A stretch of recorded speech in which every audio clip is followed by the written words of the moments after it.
welcome back to my corner of the internet. I'm Shannon, and tonight I've got another book talk video to share with you guys.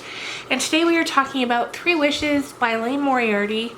This is a bit of an older book. I think it came out 2004, 2005-ish. And my friend Krista lent it to me the last time I was at her place. And I thought I would read it and do a book talk because I really like all of the other books that I've read by Liane. You might be familiar with her. She was the author of the book Big Little Lies. Yeah, Big Little Lies. I always say Little Big Lies. Big Little Lies. That became an HBO series, of which there's 2 seasons of. And I love that book, and I think I've read probably 2 others by her as well and enjoyed them, so I was excited to give this one a go. And this one was a ton of fun. What I liked about this one was that, more so than any of the others that I've read by her, have an element of humor to them. And now when I tell you what it's about, you're gonna be like, humor to them, but just the way the stories are written, or the story is written, there were definitely parts that I laughed out loud at. It was just written in a really fun way. So let's get on into it. I'll let you know before I get into any spoilers. So to start off, the book is about 3 triplets. 2 are identical and then 1 isn't. So there were 2 eggs, 1 egg split in 2, and then the second egg. Their names are Kat, Lynn, and Gemma.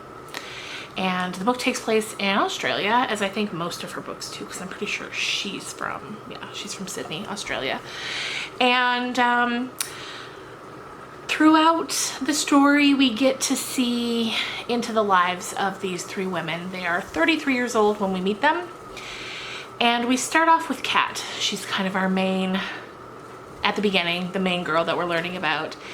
And what happens to Kat is her and her husband, this isn't a spoiler because it happens right at the beginning, her and her husband are sitting in the living room and they're eating dinner. And they're watching like a medical drama, like a Grey's Anatomy type show. And in that show, there's a character who is being cheated on.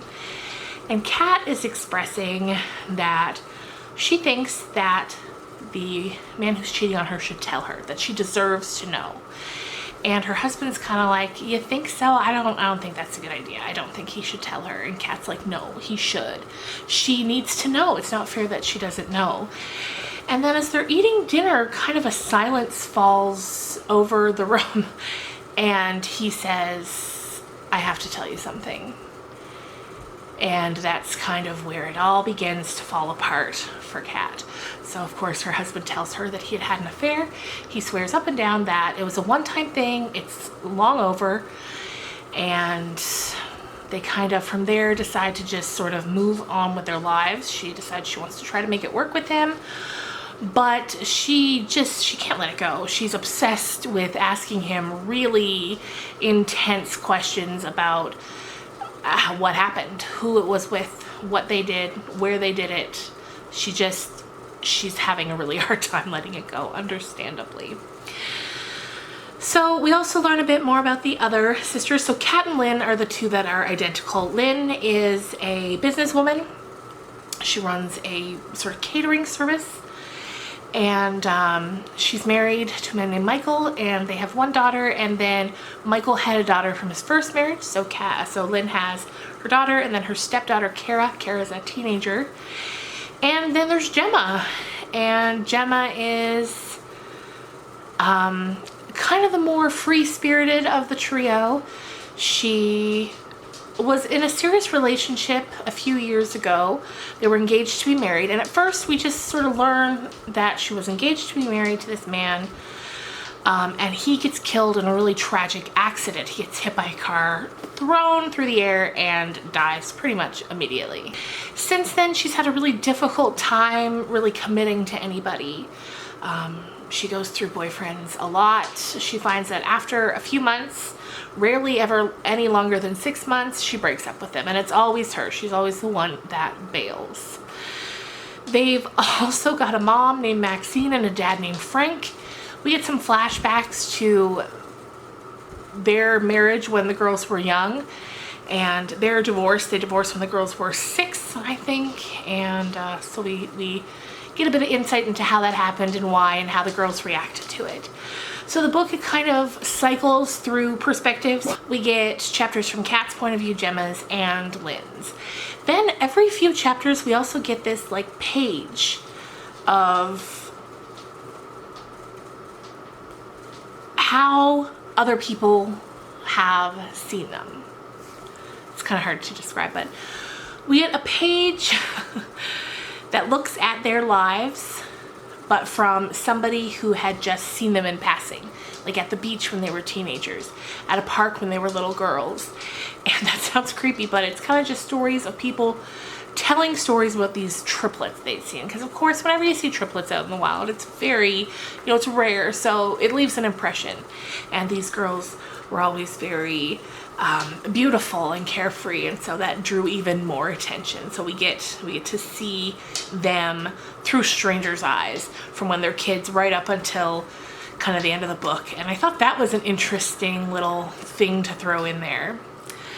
And yeah, the book is kind of Kat coming to terms with what happened with her husband, Gemma kind of trying to find a way to make relationships work, especially after we discovered more of the details about the man that she had been engaged to. And then with Lynn, it's kind of just her carrying on with her life as a businesswoman and a mother. And I really loved it. It was very funny, and I thought it was a great read. If you've never read Liane Moriarty, I think it's a great place to start. And if you have read her stuff and you haven't checked this one out, I would definitely recommend it. And for sure, if you go to libraries or whatnot, I'm sure you can find this at the library, because like I said, it is, it's a bit older at this point. Let me see, 2004. So yeah, it's 15, 16 years old.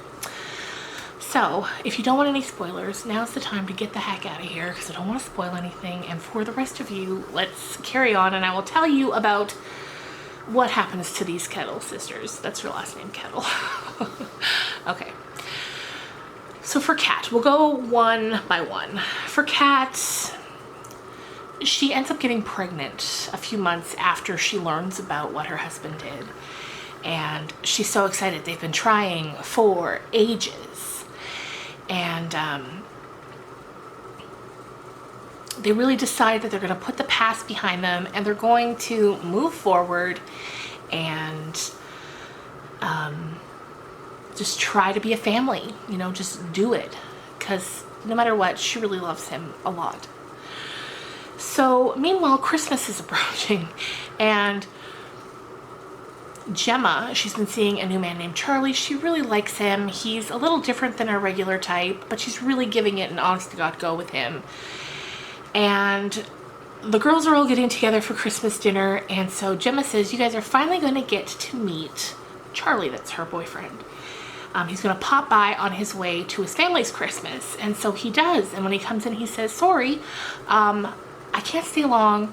My sister's car broke down, so I'm bringing her to dinner too, so I don't want to, stay too long and impose with me and my sister. So they come in for a minute, and his sister is Angela, and that's the girl who Kat's husband Dan had the affair with, or the one-night stand, we're thinking at this point. And the girls all recognize her because at one point Kat had enough information that she was able to track this girl down, find out where she lived, because she wanted to see her with her own two eyes. So the girl comes in, she sees Dan, Kat's husband, and she just kind of exclaims, Danny, like they're old friends. And it's certainly not the way you would address someone if you had had a one-night stand with them and then they never called you, the way Dan kind of painted the picture. So it's very awkward, just painfully awkward. Luckily they don't stay long, they leave. Then Kat's kind of really upset with Dan. She's just really thrown off, and he's like, I had no idea she'd be here, I'm so sorry. But that Danny, the way she addressed him just really stays with Kat, and it doesn't sit right with her. So later she's doing some research, and she's just not feeling right about it, and she decides to finally confront him after she sees some calls logged on the phone bill. And this is unfortunately around the time that she has a miscarriage. And so now the baby's gone, she's devastated, of course. She confronts him, and he admits that it was more than a one-night stand. He had been seeing her periodically, and then he says once you got pregnant I broke it off with her because I wanted to give it a try, but now that the baby's gone, I'm gonna go and be with her. And of course Kat is just taken aback and heartbroken. So then for Gemma's side of it, she feels really awkward seeing Charlie, and her sister's like, you have to break up with him. You can't be with him when Dan's now with his sister. It's too weird. You have to break up with him. And after time they realize that's not really a fair thing to ask, but she breaks up with him anyway because it's been a few months and she's like, you know what, I just want it over with. And then shortly thereafter she finds out that she's pregnant. And of course she doesn't want to tell Kat because Kat's been trying forever and had the miscarriage. And so finally she gets the idea. She's like, I know what I'm gonna do. I'm gonna give the baby to Kat and she can raise the baby because I don't want a baby and Kat does. So that's the plan for a while, and she's not going to tell Charlie.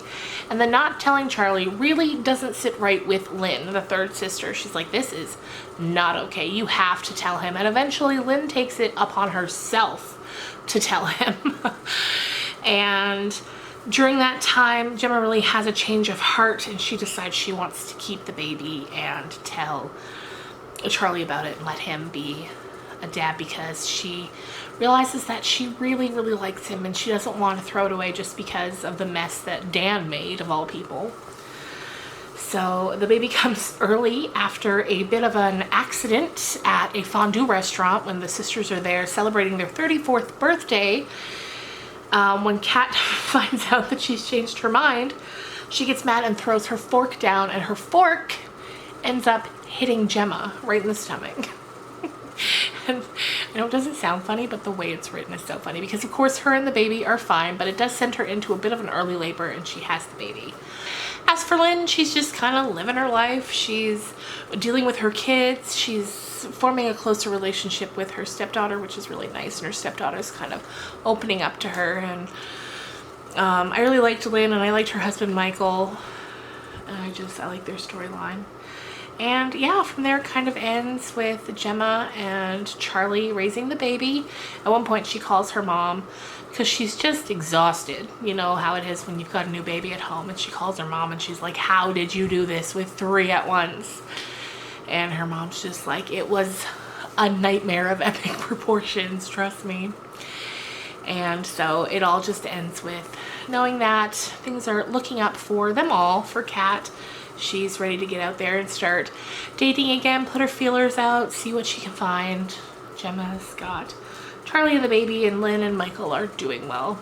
Oh, and another thing that kind of happens is, or doesn't kind of happen, it does happen, is their parents, Maxine and Frank, they end up reconciling as well over this time and remarrying. That's how it ends at the wedding, with Kat eventually going up and approaching the photographer at the wedding and asking him out on a date. And so that's very nice.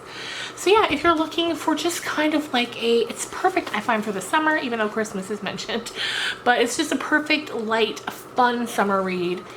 And I also learned some interesting things about multiples, like twins and triplets, while reading it. So that's always fun. Always fun to learn something new. Anyway, you guys, I hope you enjoyed this. If you did, please remember to give it a thumbs up. Subscribe if you're new here. I would love to make new friends. And I will see you guys later on this weekend, probably Sunday morning, with the next 2 chapters of Emily of New Moon. See you guys then. Bye.